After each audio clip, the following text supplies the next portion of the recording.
Mari kita berdoa. Ya Tuhan, seperti pujian ini, kami mau datang di hadapan-Mu. Kami haus akan kebenaran firman Tuhan pada siang hari ini. Berbicaralah kepada kami ya Tuhan, pribadi lepas pribadi. Persiapkan hati kami, pikiran kami untuk kami boleh fokus mendengarkan kebenaran firman Tuhan pada siang hari ini. Terima kasih ya Tuhan, pakai hamba-Mu yang terbatas ini ya Tuhan untuk menyampaikan kebenaran firman Tuhan pada hari ini. Ini doa kami, doa permohonan kami yang kami naikkan dalam nama Tuhan Yesus. Amin. Bapak Ibu yang dikasihi Tuhan, selamat pagi, selamat siang. Kita akan sama-sama merenungkan kebenaran firman Tuhan pada hari ini yang diambil dari Yosua pasal yang ke-8, ayat yang pertama sampai yang ke-29. Namun kita tidak akan membaca semua. Saya akan membaca ayat yang pertama sampai ayatnya yang ke-9 terlebih dahulu. Kemudian nanti akan saya lanjutkan di ayat yang ke-18 sampai yang ke-29. Yosua pasal yang ke-8, ayat yang pertama sampai yang ke-29. Saya akan membacakan bagi Bapak Ibu sekalian dari ayat yang pertama sampai ayat yang ke-9 terlebih dahulu. Kemudian Tuhan berfirman kepada Yosua, "Jangan takut dan jangan kecut hatimu. Bawalah seluruh tentara bersamamu dan majulah menyerang kota Ai. Ketahuilah, aku sudah menyerahkan ke dalam tanganmu raja dan rakyatnya, kota dan negerinya. Engkau harus lakukan terhadap Ai dan rajanya, seperti yang kau lakukan terhadap Yeriko dan rajanya. Hanya barang dan ternaknya boleh kamu jara. Tempatkanlah bagimu orang untuk menggadang kota itu dari belakang." Lalu Yosua dan seluruh tentara maju menyerang Ai. Yosua memilih 30.000 pejuang gagah perkasa dan menyuruh mereka berangkat pada waktu malam. Kepada mereka ia memberi perintah, "Perhatikan, kamu yang mengadang Ai dari belakang kota itu. Janganlah terlalu jauh dari kota itu. Siagalah kamu semua. Aku dan semua orang yang bersamaku akan mendekati kota itu. Ketika mereka keluar menyerbu kami seperti sebelumnya, kami akan melarikan diri dari hadapan mereka. Mereka akan keluar mengejar kami sampai kami memancing mereka menjauhi kota itu, sebab mereka akan menyangka orang-orang itu melarikan diri dari hadapan kita seperti sebelumnya ketika kami melarikan diri dari hadapan mereka. Kamu harus keluar dari persembunyianmu dan merebut kota itu. Tuhan Allahmu telah menyerahkan kota itu ke dalam tanganmu. Segera setelah kamu merebut kota itu, haruslah kamu membakarnya. Kamu harus melakukannya sesuai dengan firman Tuhan. Perhatikanlah perintahku kepadamu." Demikianlah Yosua menyuruh mereka bergerak, lalu mereka pergi ke tempat persembunyian dan mengambil tempat di antara Betel dan Ai, di sebelah barat kota itu, sementara Yosua bermalam di antara prajuritnya pada malam itu. Saya lanjutkan di ayat yang ke-18. Lalu berfirmanlah Tuhan kepada Yosua, "Acungkanlah lembing yang ada di tanganmu ke arah Ai, sebab aku menyerahkan kota itu ke dalam tanganmu." Kemudian Yosua mengacungkan lembing yang di tangannya ke arah kota itu. Ketika tangannya diangkat, orang-orang yang bersembunyi itu cepat-cepat keluar dari tempat persembunyiannya, lalu berlari memasuki kota itu. Mereka merebutnya dan segera membumi hanguskan kota itu. Ketika orang Ai menoleh ke belakang, mereka melihat asap membumbung ke langit dari kota itu.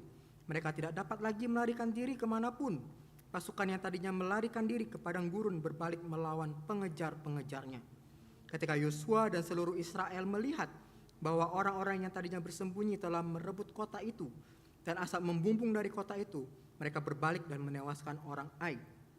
Sementara itu, orang Israel lainnya keluar juga dari kota itu untuk menyerbu orang Ai, sehingga mereka terkepung di antara orang Israel dari dua arah. Orang Israel menewaskan mereka hingga tidak seorang pun dibiarkan selamat atau luput. Tetapi Raja Ai ditangkap mereka hidup-hidup dan dihadapkan kepada Yosua. Sesudah orang Israel membunuh habis seluruh penduduk kota Ai di padang gurun, terbuka kemana orang-orang itu tadinya mengejar mereka dan semuanya ditewaskan dengan mata pedang sampai tuntas. Maka seluruh Israel kembali ke Ai. Mereka mengalahkan kota itu dengan mata pedang. Semua orang yang tewas pada hari itu, baik laki-laki maupun perempuan, sebanyak 12.000 orang jumlah seluruh orang Ai. Yosua tidak menarik kembali tangannya yang mengacungkan lembing itu sebelum seluruh penduduk kota Ai ditumpasnya. Hanya ternak dan barang-barang kota itu dijara oleh orang Israel sesuai dengan perintah Tuhan yang difirmankannya kepada Yosua. Yosua membakar Ai dan membuatnya menjadi timbunan puing selama-lamanya, menjadi tempat yang terlantar, sepi, sampai hari ini. Raja Ai digantungnya pada sebuah tiang sampai petang. Ketika matahari terbenam, Yosua memerintahkan orang untuk menurunkan mayatnya dari tiang dan melemparkannya ke depan pintu gerbang kota. Kemudian orang mendirikan timbunan batu besar di atasnya yang masih ada sampai hari ini. Demikian pembacaan firman Tuhan pada hari ini Bapak Ibu sekalian. Cuman yang dikasih Tuhan, kalau kita melihat perikop ini kita nggak bisa melepas daripada bagian yang sebelumnya Bapak Ibu sekalian. Karena ini merupakan lanjutan dari pasal yang ke-7 Bapak Ibu sekalian.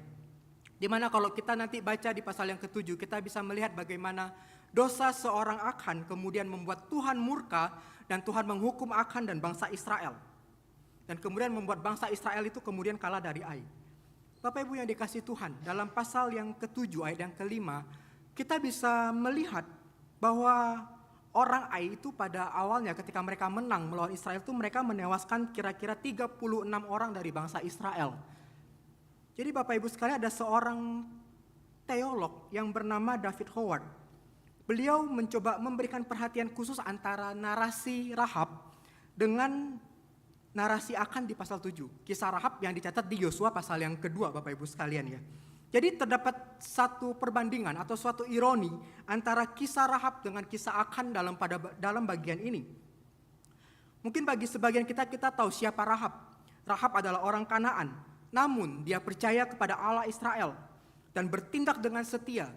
Dan kemudian sebagai hasilnya dia dijanjikan pembebasan. Lalu kemudian dia diselamatkan dan dia diundang untuk masuk ke dalam komunitas bangsa Israel. Tentu ini berbeda dengan kisah Akan Bapak Ibu sekalian. Akan yang adalah seorang yang jelas-jelas adalah orang Israel Bapak Ibu sekalian. Namun dia tidak percaya sama Tuhan. Dia memberontak, dia bertindak seenak dia. Dan hasilnya apa? Dia tidak dibebaskan namun kemudian dia dihancurkan karena perbuatannya Bapak Ibu sekalian. Sehingga dari sini kita bisa melihat ada sebuah kontras antara Rahab dengan Akan Bapak Ibu sekalian. Oleh karena itu Bapak Ibu sekalian, di dalam pasal yang ke-7, dosa Akan membawa murka Allah dan kehancuran bagi bangsa Israel dan juga bagi Akan itu sendiri Bapak Ibu sekalian. Jemaat yang dikasih Tuhan, sekarang kita coba kembali ke pasal 8 yang tadi kita baca. Sekali lagi bagian ini masih berkaitan dengan bagian yang sebelumnya. Sehingga kita nggak bisa melihat pasal 8 ini hanya menjadi satu bagian. Tapi kita harus lihat dengan bagian yang sebelumnya. Di mana kondisinya Bapak Ibu sekalian di dalam pasal 8 ini adalah bangsa Israel itu yang baru saja ngalamin kekalahan. Di dalam pasal 7 tadi ya, dari bangsa Ai. Seketika itu juga ada yang melihat bahwa keberanian mereka itu kemudian menciut Bapak Ibu sekalian. Padahal kalau dilihat jumlah mereka itu ternyata lebih banyak dibandingkan daripada orang-orang di Ai Bapak Ibu sekalian. Jadi mereka saat ini seolah-olah tuh kayak kehilangan kepercayaan, kayak trust issue gitu kepada Tuhan yang akan menyertai mereka. Itu yang terjadi dengan kondisi mereka di pasal 8 ini. Dan dari sini sehingga kita bisa melihat bahwa dosa itu telah merusak relasi antara Allah dengan umatnya. Jadi gak heran kalau kemudian kita bisa melihat kalau bangsa Israel ini kemudian agak jauh dari Tuhan setelah kejadiannya si Akan. Namun kita dapat melihat ketika dosa akan terselesaikan, ketika Tuhan udah menghabisi Akan Bapak Ibu sekalian karena dosanya dan murka Allah itu kemudian menjadi reda, maka Tuhan pun kembali untuk berniat untuk memulihkan bangsa Israel. Yakni di mana Tuhan kemudian mengambil inisiatif untuk datang kepada Yosua dan memberikan firman itu kepada Yosua. Firman yang datang untuk menguatkan Yosua kembali dan memberikan petunjuk kepada si Yosua ini dan bangsa Israel Bapak Ibu sekalian. Di sini kita bisa melihat Tuhan datang dengan cara yang lembut dan dia menguatkan dan menyingkapkan strateginya kepada Yosua dan memberikan jaminan melalui firman yang disampaikannya. Bapak Ibu yang dikasihi oleh Tuhan, dorongan yang diberikan Allah kepada Yosua kita bisa lihat dalam ayatnya yang pertama. Di sana dikatakan demikian, janganlah takut dan janganlah tawar hati. Ini menyiratkan Bapak Ibu sekalian bahwa dosa akan dan akibat-akibatnya itu sudah membuat Yosua itu sangat berkecil hati dan hampir mungkin membuat dia tuh udah patah semangat. Namun Tuhan datang, Tuhan bilang, jangan tawar hati, jangan tawar hati. Lalu janji Tuhan itu datang untuk menguatkan dia kembali, memberikan dia semangat kembali. Sehingga titik baliknya nanti kita bisa melihat bagaimana Allah menjanjikan kemenangan. Karena Allah akan menyerahkan Ai ke tangannya. Dan dalam hal inilah ada Allah memberikan jaminan keberhasilan melawan Ai. Dan memberitahu bahwa kota itu nanti akan menjadi miliknya sepenuhnya. Jadi Bapak Ibu sekalian, kita bisa melihat ini adalah sebuah janji yang penuh dengan kepastian. Dan sebuah janji memberikan kemenangan yang total yang nantinya akan didapatkan oleh Yosua dan bangsa Israel. Tetapi dia juga harus ingat nih Bapak Ibu sekalian, bahwa ini semua adalah pemberian Allah. Namun pada bagian ini kita bisa melihat Tuhan firman apa? Kamu boleh ambil barang, rampasan dan ternak boleh kamu ambil kali ini.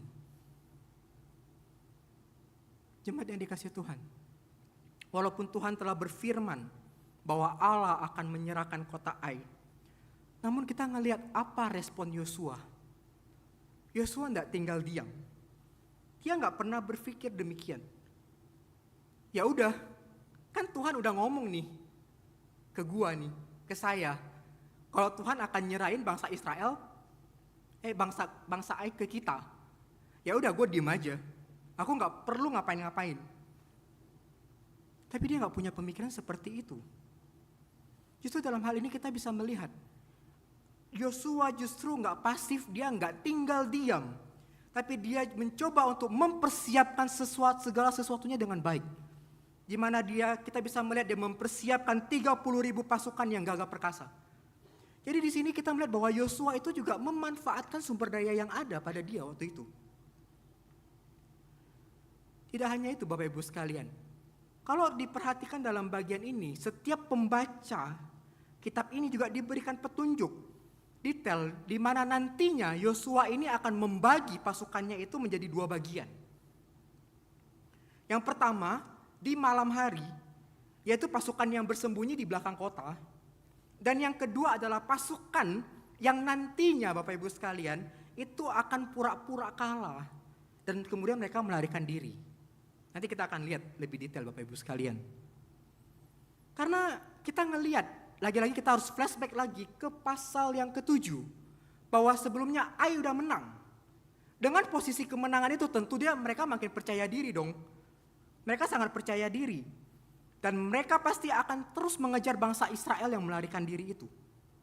Oleh karena itu nanti kita akan melihat ketika mereka itu semua menyerang mengejar bangsa Israel, maka mungkin mereka nggak sadar bahwa akhirnya kota mereka itu kemudian kosong. Sehingga pasukan itu Bapak Ibu sekalian yang diperintahkan untuk bersembunyi tadi, itu kemudian akan masuk ke kota dan membakar kota itu. Jadi ketika orang Ai kemudian nanti melihat kotanya terbakar, maka pasukan yang melarikan diri itu kemudian akan berbalik menyerang mereka. Sehingga dari sini kita melihat bahwa Ai ini diserang dari 2 belah pihak. Yaitu dari pasukan yang tadinya berjaga-jaga di malam hari dan pasukan yang melarikan diri. Jadi ini merupakan satu strategi yang luar biasa dari seorang Yosua Bapak Ibu sekalian. Pertanyaannya, kenapa perlu berstrategi? Sekali lagi kan tadi Tuhan udah janji nih bakal kasih kota Ai ke Yosua. Ditambah lagi, kota itu sebenarnya bukanlah kota yang besar. Sebenarnya kota tanpa strategi pun harusnya mereka sebenarnya bisa menang. Namun pada bagian ini mau mengajarkan dan menekankan tanggung jawab kita Bapak Ibu sekalian. Bahwa di dalam kedaulatan dan anugerah Allah itu tidak berarti kita tidak perlu mengupayakan yang terbaik. Jadi dengan kata lain bahwa anugerah Allah bagi kita tidak pernah menghilangkan tanggung jawab kita. Jadi dari sini kita juga bisa melihat bahwa sebuah usaha yang dilakukan juga harus berdasarkan kepercayaan penuh kepada Tuhan. Ketika Tuhan berkata dia akan menyerahkan kota Ai kepada Yosua, maka di sini pun Yosua perlu memiliki kepercayaan yang penuh terhadap apa yang Allah katakan.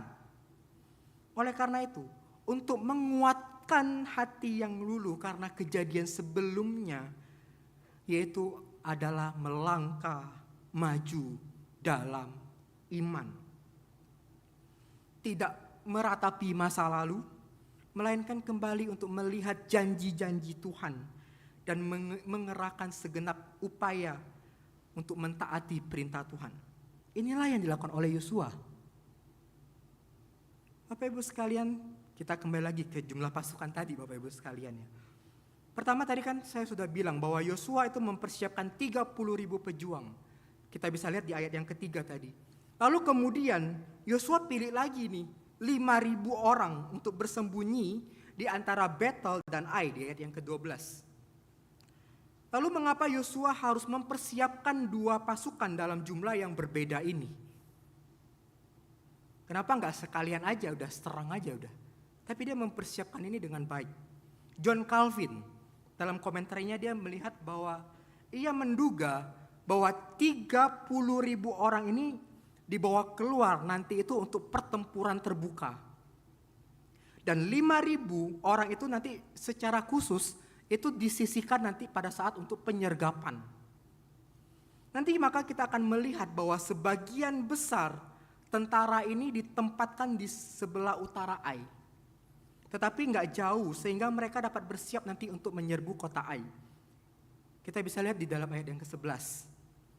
Sedangkan Yosua nanti dan 5.000 orang lainnya akan memposisikan diri mereka di sebelah barat dari Ai dalam perjalanan ke Betel sebagai pasukan penyerang.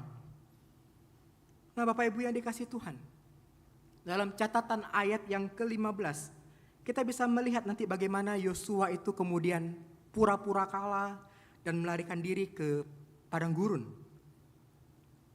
Lalu nanti Bapak Ibu sekalian seperti yang tadi di awal udah saya sampaikan, bahwa nanti seluruh pasukan kota Ai itu dikerahkan untuk mengejar Yosua nanti. Tapi mereka semua akan mengejar Yosua. Karena apa? Karena mereka saking semangatnya Bapak Ibu sekalian untuk nyerang Israel lagi. Maka mereka akan membiarkan kota mereka itu kemudian terbuka. Ditinggalkannya Ai menyiratkan bahwa pasukan itu telah mengabaikan tugas utamanya. Yaitu apa Bapak Ibu sekalian? Benteng kota itu terbuka dengan begitu lebar. Sehingga kalau udah terbuka gitu berarti posisinya apa? Sangat rentan untuk diserang oleh musuh. Sehingga Bapak Ibu sekalian, setelah kota sudah kosong, maka penyergapan besar di sebelah utara itu langsung akan muncul ke kota itu. Dan disitulah pasukan Israel akan merebut kota itu dan membakar kota itu. Sehingga orang Ai yang tadinya ngejar Yosua akan melihat kota mereka terbakar. Selain itu dan posisinya mereka terjepit di antara penyergapan orang Israel dan pasukan penyerang Yosua. Bapak Ibu sekalian, dan kemudian kita bisa melihat bahwa rencana Yosua, strategi Yosua berjalan dengan baik. Karena kita melihat Bapak Ibu sekalian, Yosua yang memiliki iman percaya kepada Tuhan, kemudian Tuhan berikan dia hikmat untuk berstrategi, bertindak, sehingga dia tahu apa yang harus dia lakukan.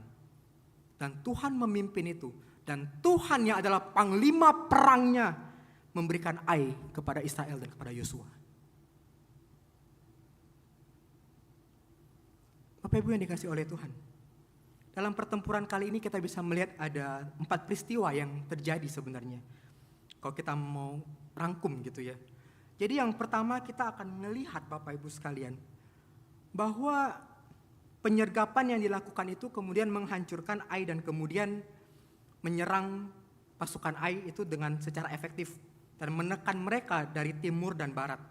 Lalu yang kedua, peristiwa yang kedua dari bagian ini kita bisa melihat bahwa pasukan Ai kemudian melihat bentengnya terbakar dan mereka mulai sadar, kali ini kita kalah nih. Kali ini kita udah benar kalah dari pertempuran itu. Dan yang ketiga, pasukan utama Israel menyaksikan semua hal ini. Mereka menghancurkan pasukan dan warga Ai. Dan mereka merebut barang-barang itu, mereka mengambil barang-barang rampasan mereka. Dan yang keempat, Yosua memerintahkan pembakaran benteng dan eksekusi terhadap pemimpin Ai. Kita bisa lihat di dalam bagian akhir dalam bacaan yang tadi kita baca. Bapak Ibu sekalian, dalam hal ini kita bisa melihat sekali lagi Tuhan yang bekerja, Tuhan yang memberikan kemenangan bagi bangsa Israel sesuai dengan firman yang disampaikan kepada Yosua. Dan kita juga bisa melihat Bapak Ibu sekalian, melalui bagian ini, keberhasilan strategi yang dilakukan oleh Yosua juga karena ketaatannya kepada firman Tuhan dan karena imannya kepada Tuhan. Sehingga sekali lagi, kedekatan kita kepada Allah, iman kita kepada Allah akan menghasilkan hikmat yang menolong kita untuk bertindak sesuai dengan kehendak Tuhan. Sehingga itu semua berjalan selaras dengan kehendak Tuhan dan Tuhan kasih kemenangan bagi bangsa Israel. Bapak Ibu yang dikasihi Tuhan, sekali di bagian terakhir tadi kita melihat, kita baca bagaimana kemudian Raja Ai itu dieksekusi dengan sedemikian rupa. Yosua memerintahkan dia supaya dia digantung dan mayatnya dilempar ke pintu gerbang kota sendiri di bawah timbunan suatu batu. Ada alasan tersendiri kenapa harus dilakukan seperti itu. Jadi alasannya adalah mungkin bahwa selama hidupnya ini Raja Ai ini adalah orang yang fasik, yang keji.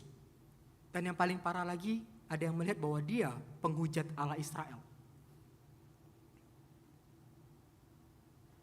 Sehingga Bapak Ibu sekalian, sebagian penafsir itu mencermati bahwa mayatnya dilempar ke pintu gerbang di mana ia biasa duduk di sana untuk menghakimi, supaya lebih besarlah penghinaan yang ditimpakan kepada martabatnya yang ia bangga-banggakan selama ini. Bapak Ibu yang dikasihi Tuhan, dari bagian ini kita bisa melihat ketika Ai dikalahkan, ketika raja itu kemudian mati, maka kita bisa melihat inilah Tuhan yang dikenal melalui penghakiman-penghakiman yang dia laksanakan. Bapak Ibu yang dikasihi Tuhan, dari bagian ini kita bisa melihat beberapa hal yang bisa sama-sama kita pelajarin bersama sebenarnya dari kisah Yosua ini. Yang pertama, kita bisa melihat bahwa iman itu selalu aktif. Iman itu selalu aktif. Jemaat yang dikasihi Tuhan, melalui firman Tuhan ini kita bisa melihat Yosua dikuatkan kembali dan dia harus melakukan apa yang telah Tuhan perintahkan kepada dia. Sehingga dari sini kita dapat melihat bahwa Yosua itu punya iman yang begitu kuat, yang begitu luar biasa kepada Allah.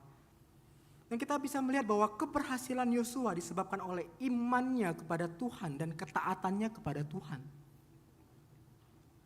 Bapak Ibu yang dikasihi Tuhan, sebagai orang Kristen, itu mungkin kita udah gak asing lah dengan istilah yang namanya iman itu ya. Mungkin di agama lain juga pasti gak asing dengan istilah iman gitu. Tapi apakah arti iman itu?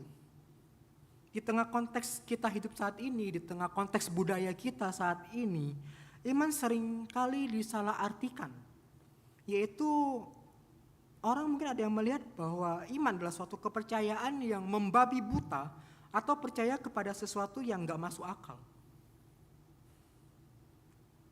Jadi kalau kita ada orang-orang yang menyebut bahwa iman Kristen sebagai iman yang membabi buta, maka hal ini bukan saja merendahkan orang-orang percaya atau orang Kristen, tetapi ini juga adalah sebuah penghinaan terhadap Allah. Bapak Ibu yang dikasihi Tuhan, ketika Alkitab berbicara tentang kebutaan, istilah ini digunakan untuk menggambarkan orang karena dosa mereka itu berjalan dalam kegelapan. Tetapi Bapak Ibu sekalian, iman Kristen mengeluarkan orang dari kegelapan. Sehingga iman merupakan lawan dari kebutaan, bukan penyebab kebutaan. Jadi Bapak Ibu sekalian, iman orang Kristen, orang yang katanya percaya kepada Yesus Kristus, bukan merupakan suatu tindakan yang didasarkan kepada kepercayaan yang gak beralasan. Kita percaya karena apa? Kita percaya karena kita telah mendengar, kita telah melihat bagaimana Allah menyatakan dirinya dalam kehidupan kita sebagai pribadi yang dapat kita percayai. Allah memberikan alasan yang cukup kuat bagi kita untuk kita bisa trust in Him, percaya sama Dia. Dia telah membuktikan bagaimana Dia begitu setia, Dia begitu layak untuk mendapatkan kepercayaan kita. Itulah Allah kita. Bapak Ibu yang dikasihi Tuhan, iman yang benar juga harus didasarkan pada pemahaman yang benar. Jadi beriman itu bukan membabi buta, tetapi kita juga harus beriman dengan berakal budi Bapak Ibu sekalian. Oleh karena itu sebagai orang Kristen, kita harus mengerti firman Tuhan dengan akal budi kita. Tuhan memakai akal budi kita ini untuk membuat kita itu makin bertumbuh dalam Tuhan. Membuat kita makin bertumbuh dalam iman kita kepada Tuhan. Iman kekristenan itu enggak tumbuh secara instan. Tapi semua perlu proses. Dan percaya kepada Allah berarti kita juga mempercayakan seluruh aspek kehidupan kita kepadanya. Ini merupakan esensi daripada iman Kristen. Bapak Ibu yang dikasihi Tuhan, pada bulan April tahun 1988, ada sebuah berita malam yang melaporkan seorang fotografer yang merupakan seorang penerjun payung. Pada suatu waktu dia berada dalam sebuah pesawat dan siap untuk terjun payung gitu. Dia siap untuk terjun payung. Lalu kemudian ia pun melompat bersama dengan orang-orang yang pada waktu itu juga pengen sama-sama melakukan terjun payung. Mereka loncat dari pesawat itu dan kemudian dia mencoba untuk memfilmkan kelompok itu saat mereka jatuh, saat mereka mulai terjun dan membuka parasut mereka. Namun Bapak Ibu sekalian, pada saat film itu ditayangkan di dalam sebuah siaran televisi, saat ada satu penerjun payung yang terakhir mencoba membuka parasutnya, lalu kemudian tiba-tiba gambarnya itu menjadi heboh. Mungkin gambarnya langsung gak jelas begitu ya. Ternyata Bapak Ibu sekalian, penyiar itu melaporkan bahwa juru kamera yang tadi itu ikut terjun telah jatuh hingga tewas. Kenapa kok dia bisa tewas, meninggal pada waktu itu? Ternyata setelah dia melompat dari pesawat itu, ternyata dia gak sadar dia melompat tanpa parasut. Dia baru sadar setelah ia meraih tali parasut itu yang hilang.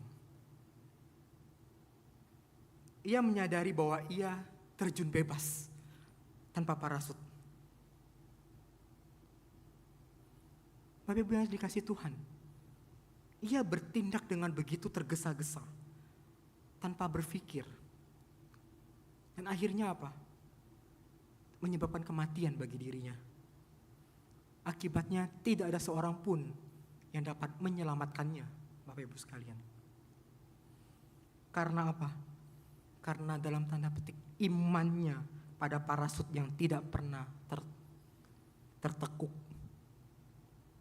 Dari sini kita bisa melihat Bapak Ibu sekalian, bahwa iman kepada apapun atau kepada siapapun selain kepada Tuhan, yaitu Yesus Kristus, akan menjadi tragis secara rohani.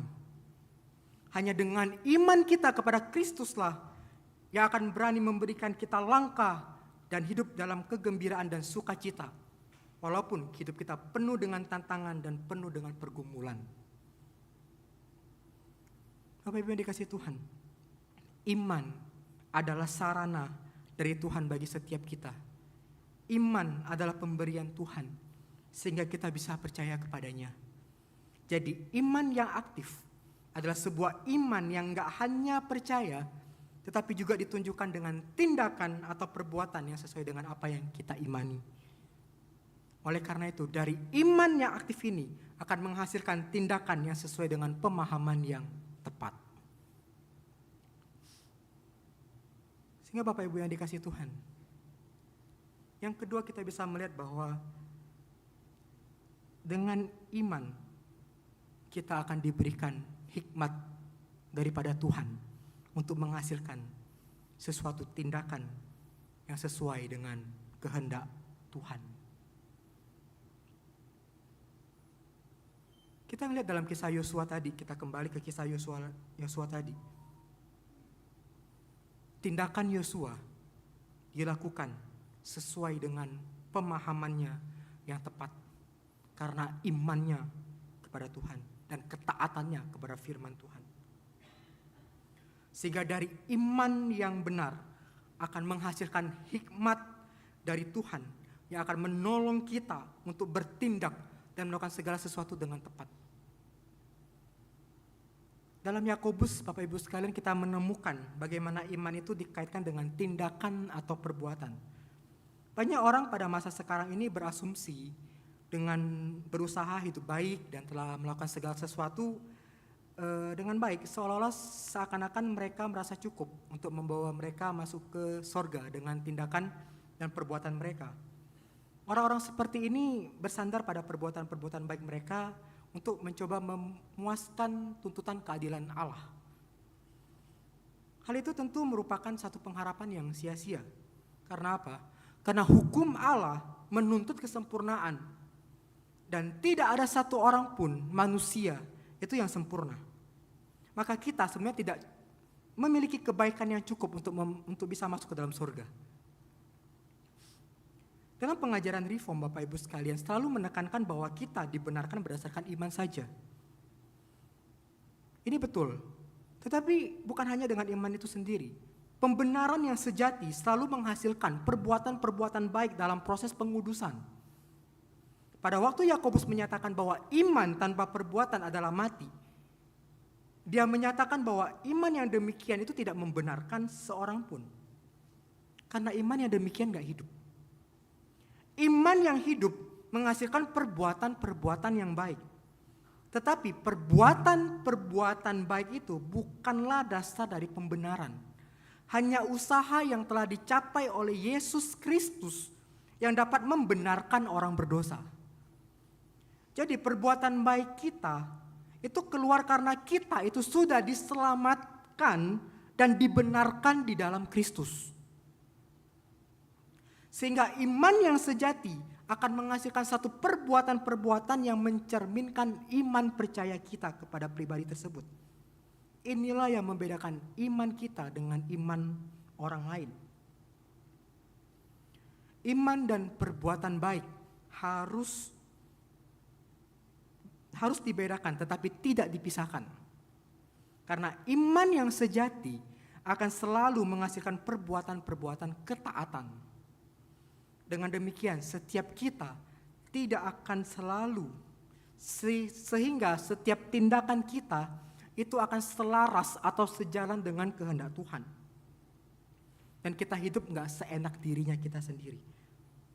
Inilah yang kita bisa lihat dari Yosua.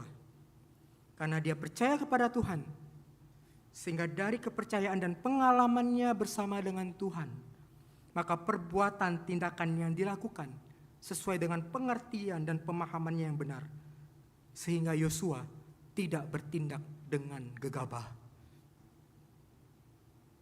Jemaat yang dikasihi Tuhan, ada seorang yang bernama Richard Foster.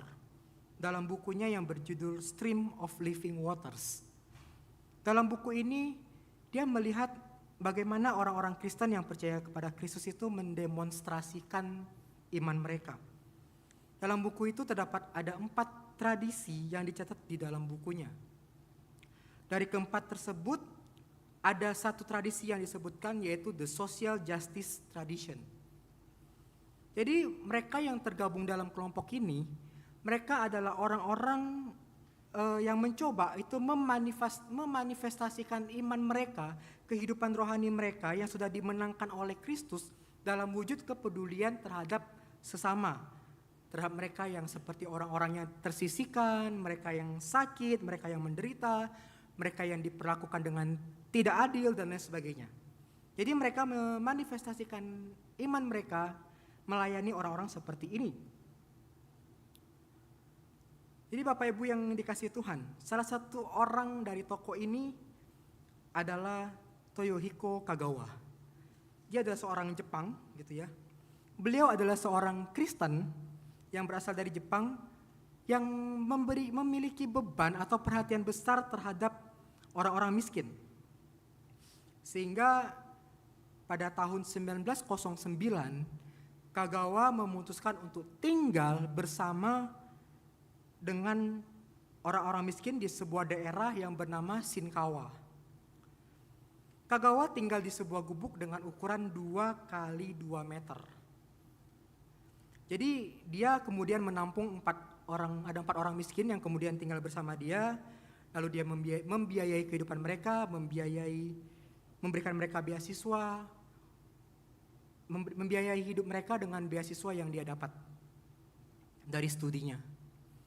Walaupun kondisi dia nggak baik, keadaan dia waktu itu juga ekonominya juga sulit, namun dia tetap terus melanjutkan studi teologinya. Dia terus belajar untuk studi teologinya. Dan salah satu sumbangan dari Kagawa bagi pemberantasan kemiskinan adalah dengan dia mencoba meneliti secara ilmiah penyebab-penyebab atau akibat-akibat dan cara menanggulangi kemiskinan. Dan hasil penyelidikan tersebut kemudian ditulis dalam sebuah buku yang berjudul The Psychology of Poverty. Dan dari buku itu kemudian mendapatkan perhatian dari pemerintah Jepang pada waktu itu. Sehingga pemerintah berusaha untuk akhirnya berupaya untuk menghapus daerah-daerah pemukiman orang miskin atau yang dikenal dengan slum area. Dan menggantikannya dengan perumahan murah, Bapak Ibu sekalian. Jemaat yang dikasihi Tuhan, dari kisah ini kita bisa melihat bagaimana orang-orang yang mencoba untuk memanifestasikan iman mereka dan melayani orang-orang yang terabaikan seperti itu. Masih banyak hal, masih banyak cara orang untuk memanifestasikan iman mereka. Yang pasti dengan pimpinan Tuhan, dengan hikmat Tuhan, mereka akan melakukan sesuai dengan apa yang Tuhan kehendaki dan sesuai dengan apa yang Tuhan mau dari kehidupan mereka, Bapak Ibu sekalian. Sehingga dari sini kita sama-sama kita merefleksikan, kita mencoba untuk belajar. Bahwa yang pertama sekali lagi bahwa iman kita ini enggak pasif. Iman kita ini aktif Bapak Ibu sekalian. Dalam iman kita itu kemudian kita berelasi dengan Tuhan, kita merenungkan firman Tuhan, kita bergaul dengan Tuhan. Maka di sana Tuhan akan juga menambahkan kita hikmat bagi kita yang akan menolong kita untuk bertumbuh, menolong kita untuk bertindak sesuai dengan kehendak Tuhan. Sehingga apapun yang kita lakukan, apa yang kita kerjakan itu semua at the end itu sesuai dengan kehendak Tuhan, bukan kehendak diri kita lagi Bapak Ibu sekalian. Dan di sanalah pada waktu itulah kita mempermuliakan nama Tuhan. Banyak hal yang bisa kita kerjakan Bapak Ibu sekalian untuk mempermuliakan nama Tuhan. Tapi dari renungan hari ini, mari kita sama-sama mencoba untuk terus membangun relasi kita dengan Tuhan. Kita terus bertumbuh dalam iman kita dalam Tuhan. Dan percayalah Tuhan akan menambahkan segala sesuatu yang kita perlukan. Tuhan akan berikan hikmat bagi kita. Dan kemudian hidup kita itu kemudian akan mempermuliakan nama Tuhan. Kiranya Tuhan boleh memberkati firman-Nya, mari kita berdoa.